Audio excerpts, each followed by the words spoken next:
Primeiramente, nós vamos ganhar a eleição. Em segundo lugar, eu quero falar para vocês que esse é o painel sobre o livro amarelo, né? E aí o Arthur falou, porque o espírito não quer saber de espírito, não quer saber do que... eu não quero saber daquilo que está escrito, eu quero saber daquilo que está escrito, tá? Quero ver aquilo que está escrito, o que a gente vai fazer de política pública concreta, e eu quero deixar muito claro para vocês que os outros projetos de partido, os outros planos de governo parecem cartinhas do Papai Noel comparado com o livro amarelo. A gente está falando de um projeto de 360 páginas que nós não conseguiremos protocolar no TSE porque ficou longo demais. Então, o plano de governo que vocês verão protocolados no sistema, que todos os candidatos a presidente precisam, será um resumo do livro amarelo. Não será o livro amarelo que a gente vai disponibilizar a partir do nosso congresso do partido no dia 1º de agosto. A gente entra no detalhe, a gente pega o que funcionou de melhor no mundo inteiro. Então, o que teve de melhor de lei antimáfia na Itália, a gente traz. O que teve de ensino técnico na Alemanha, a gente traz. O que teve de desenvolvimento de IA e de tecnologia nos Estados Unidos, a gente traz. O que teve de critério de administração de cidade na China, a gente traz. O que teve de fusão de município no Japão, a gente traz. O que teve de investimento público em qualificação de mão de obra, infraestrutura e comércio exterior em Singapura, a gente traz. Então, tudo que tem de melhor do mundo a gente compilou para trazer para o Brasil em diversas áreas de diversas políticas públicas. Olá, já deu seu like? Não deixe de ajudar o canal. A gente entra... Eu vi recentemente, né, uma entrevista da, acho que é Daniela ou Daniela, que é a coordenadora do programa econômico do Flávio Bolsonaro. E aí eu vi duas frases que para mim são muito emblemáticas da campanha dos nossos adversários. A primeira perguntaram, você falou que vai ter uma regra fiscal que vai ser responsável. Qual que é a regra fiscal? É baseado na dívida? É baseado no gasto? É baseado ela... Estão escrevendo ainda. Essa foi a primeira resposta. Aí depois, mas e o equilíbrio fiscal? Ela, não, o equilíbrio vem da harmonia entre os poderes. Falei, não é possível que isso é um programa econômico de uma candidatura. Ao mesmo tempo, você tem o Flávio dizendo, não, nós teremos as operadoras de celular ao nosso lado, porque a gente vai dar celular de graça. Eu falei, não, então você está falando que você está atendendo a um lobby setorial, que você vai pegar dinheiro público do pagador de imposto para dar para as empresas de telecomunicação do Brasil, que são um lixo, né? Assim, eu não sei vocês, mas eu acho o atendimento de todas as operadoras horrível. Eu acho assim, o serviço prestado é ruim, o atendimento ao cliente é ruim, você não consegue cancelar. Então, é para essa galera que você tem atendimento de lobby e o próprio Flávio falando que vai dar 25 bilhões de reais todos os anos para as teles, para garantir internet para 70, 80 milhões de mulheres que ele está falando. Gente, desculpa, isso é o Vale Gás do Flávio Bolsonaro. Só que ainda mais demagógico e ainda mais populista. Não é possível que...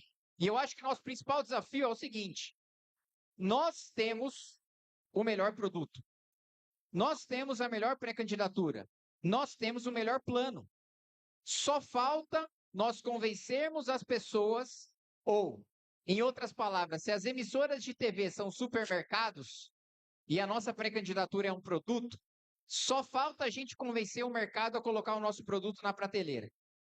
Quando a pessoa olha, quando a pessoa tem contato, não precisa ter muito esforço para convencer a você apoiar o Renan. E eu fiquei feliz também de, recentemente, a gente ter anunciado o vice, o Coronel Haroldo, que o Coronel Haroldo, ele é absolutamente complementar ao Renan. Enfim, ele é muito diferente de mim. Uma pequena experiência pessoal que eu tive com ele, e que para mim ficou muito claro a diferença e como ele é complementar e como ele ajuda. A primeira experiência que nós tivemos num evento público com o Haroldo, já pré-candidato à vice-presidência, foi em Belo Horizonte. E aí, Eu fiquei ali no saguão do hotel junto com ele, depois peguei o Uber para a gente ir até o evento. Do saguão do hotel até o caminho do Uber, até dentro do Uber, até sair do Uber, ele abordou todas as pessoas do caminho e entregou o cartão com o QR Code para o Instagram do Renan. Eu não faço isso e eu não pensaria em fazer isso. Ele é um cara, enfim, ele é um coronel que matou muita gente na vida dele, muito bandido, e ele é um cara fofo. Ele é um coronel fofo. Né? É um sujeito que não precisa dar explicações sobre a sua dureza na segurança pública, não precisa dar explicações em relação à sua coragem. Né? Ele é um cara que ficou conhecido porque teve um sequestro, tinha um bandido com a arma na cabeça de uma refém, ele foi lá e se colocou no lugar da refém.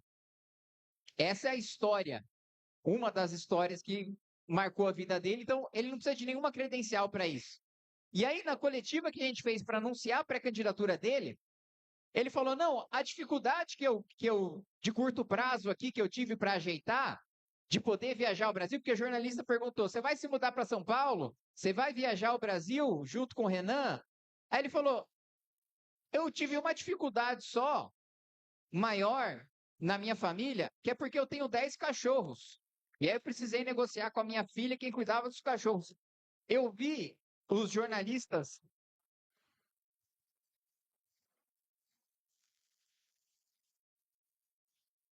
A quem interessa calar um amarelo? A quem? Racismo isso. Na vez do Arthur, que é um branco da, sei lá, da Zona Leste, que fala meu brother, aí ninguém quis calar, né? Agora chegou na minha vez, que sou caipira do interior e semi-japonês, aí querem me calar. Bom, esqueci o que eu estava falando. Ah, eu nunca vi jornalistas se desmontando de simpatia, como eu vi com o Haroldo falando na coletiva. Quando ele falou que a preocupação dele era quem ia cuidar dos 10 cachorros deles, os jornalistas tipo, puta. Que o jornalista que tem aquela visão de mundo, de jornalista, né? Ele falou, meu, que fascista fofo. Não consigo não gostar desse. Não, que o cara nos odeia, né? O cara acha que a gente é extremista, que a gente defende tudo que tem de pior no mundo, mas olhou para um coronel, falou, não, que cara fofo. Nós temos o melhor projeto, nós temos o melhor programa e eu estou muito otimista, tá? Com essa eleição. E eu escutei aqui no Rio, todo estado que eu passo, tem pessoas que falam para mim, que são pré-candidatos a deputado federal, deputado estadual. Kim, eu topei disputar para ajudar. Eu estou disputando a eleição para ajudar a formar chapa e fortalecer o partido, mas eu sei que eu não vou ganhar. Eu tenho escutado isso em muitos estados. Mas eu estou extremamente otimista. Por quê? Como eu disse, eu acredito que o Renan vai ganhar. E em o Renan ganhando, essas pessoas que me dizem, militantes que acreditam na causa, que dizem para mim que estão disputando para perder, mas para ajudar, esses caras eu vou ver ganhar. Porque o Renan vencendo não significa só que a gente vai ter o presidente da República. Significa que o cara que escolheu o Renan vai procurar no seu estado quem que é o cara do Renan no estado. Vai apoiar a legenda. Gente, lembrem-se da primeira eleição do Bolsonaro. Esse é um exemplo que eu dou sempre. A ânsia de buscar um cara que tivesse um vínculo com o Bolsonaro para votar para deputado federal foi tão grande que entrou um cara chamado Tio Trutz, que ficou famoso por fazer o Bolso Burger. O mérito dele era fazer um hambúrguer que ele colocava um carimbo com a cara do Bolsonaro. Esse sujeito foi eleito deputado federal só porque Jair Bolsonaro foi eleito presidente. Felizmente, nós não temos nenhum Bolso Renan. Quer dizer, Renan Burger. Bolso. Como é que tá a cabeça do palhaço aqui já? O cara tá zureta. Não tem ninguém. Não tem nenhum Renan Burger. Não tem nenhum cara que ficou famoso por fazer alguma coisa caricata com o Renan nas nossas chapas. tem gente decente, tem gente leal, tem gente preparada, tem gente que veio para a nossa chapa sabendo que não ia ter dinheiro, não ia ter tempo de televisão, e que estava só pela causa, e que estava enfrentando dois grandes blocos populistas, o petismo e o bolsonarismo, e que não teriam nada para arrastá-los, e para, portanto, ganhar um mandato de presente. Como é o que o Flávio fez a vida inteira dele, né? Qual que é a história do Flávio? Qual que é a carreira dele? O que ele conquistou? Ele nasceu, ele fez 21 anos, e aí o pai dele deu um mandato para ele de presente. E desde então, ele vive de renovar esse presente. E aí ele vai lá e se elegeu para o Senado e nunca vai. Nunca vi Flávio Bolsonaro no plenário do Senado. E eu não sou senador, eu vou lá para articular os projetos que eu aprovei como deputado na Câmara.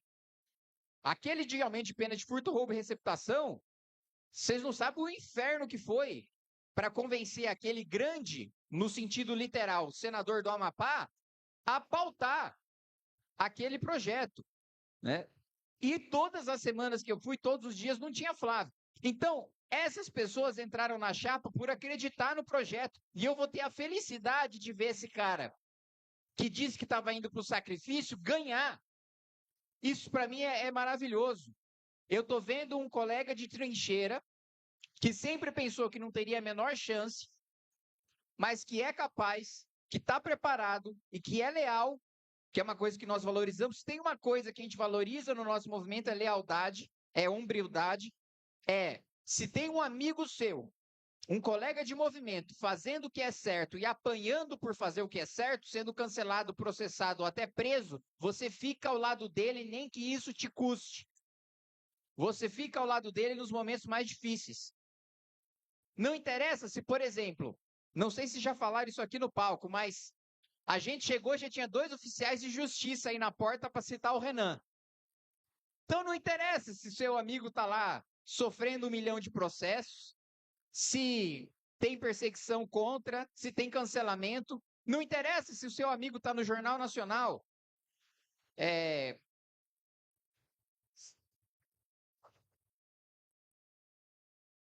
Comentando sobre a beleza e o status socioeconômico de mulheres europeias,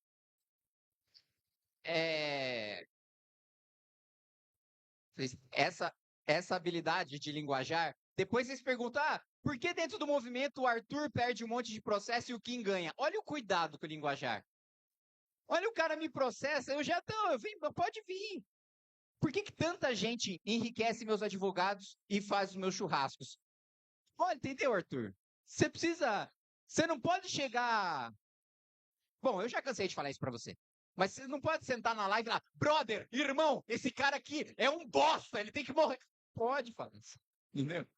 No mês de março eu faturei cerca de $4.600, totalizando aí deu um pouquinho mais de R$23 mil apenas com a AdSense do meu canal, postando cortes do MBL. E se você tem interesse em criar seu próprio canal de cortes, ajudar no projeto e ainda poder ganhar com isso, é só clicar no primeiro link da descrição desse vídeo, ou então ler o QR Code que está aparecendo aqui no meio da tela que eu vou te explicar um pouco mais sobre isso.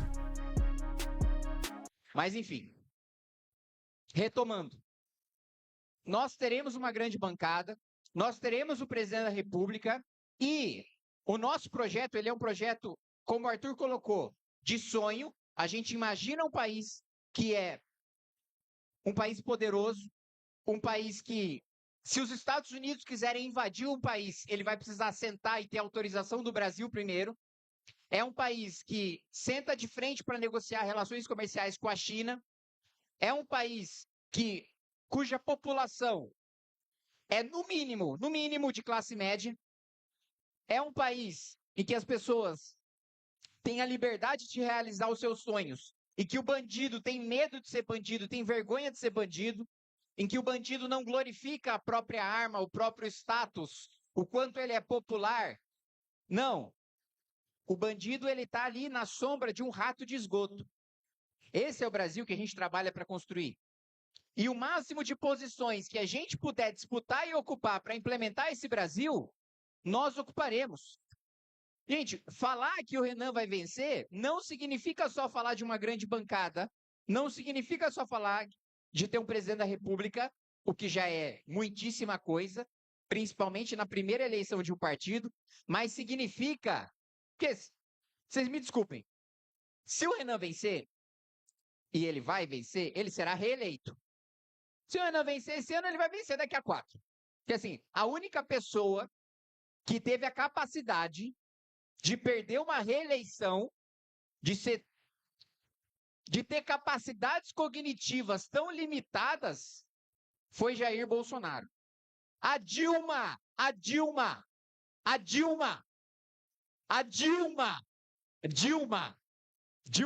conhece Dilma Vana Rousseff? A Dilma, que ela teve a capacidade de criar uma crise econômica no nosso país, pior do que uma pandemia. Vocês têm noção de que no período acumulado do governo Dilma, nós tivemos mais perda do que o governo Dilma, do que na pandemia?